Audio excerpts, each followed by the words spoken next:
આજનો યુગ એટલે ડિજિટલ અને મોબાઈલનો યુગ. હાલના સમયમાં લોકો મોબાઈલ સ્ક્રીન પાછળ એટલા વ્યસ્ત થઈ ગયા છે કે આપણી જૂની પરંપરાઓ અને લોકકલાઓ એક પછી એક લુપ્ત થતી દેખાઈ રહી છે.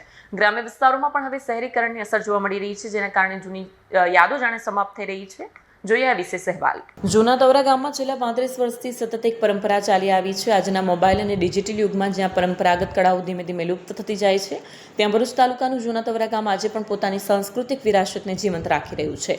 છેલ્લા 35 વર્ષથી નટવર મહારાજ નામના બહુરૂપી કલાકાર ગામમાં આવી 2 મહિના સુધી વિવિધ વેશભૂષા ધારણ કરીને ગ્રામજનોનું મનોરંજન કરે છે. સાંજે 4 વાગ્યાથી રાત્રે 9 વાગ્યા સુધી દેવી દેવતાઓ, સંત મહાત્મા તથા મનોરંજક પાત્રો દ્વારા બાળકો અને વડીલોને આનંદ આપે છે.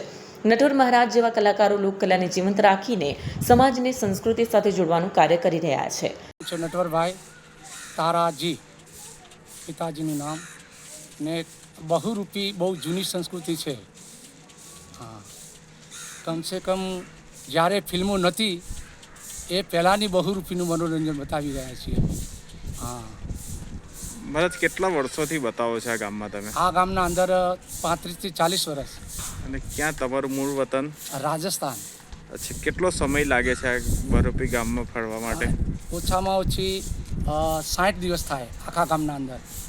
અચ્છા. હા. અને કેવા કેવા વેશમાં તમે બહુરૂપી કરતા હોય છે? બહુરૂપીમાં દરેક અલગ અલગ પ્રોગ્રામ બતાવી રહ્યા છે. હનુમાનજી, રાજા ભરતરી, મહાકાલી માતાજીનો વેશ, ગણપતિ, દરેક પ્રોગ્રામો બતાવીએ છીએ. લાસ્ટ લેલા મજનુ, હા, ગુવાડીઓ. વિડીયો જર્નલિસ્ટ વિરેન્દ્ર પાટીલ સાથે સત્યા ટીવી ન્યૂઝ ભરૂચ.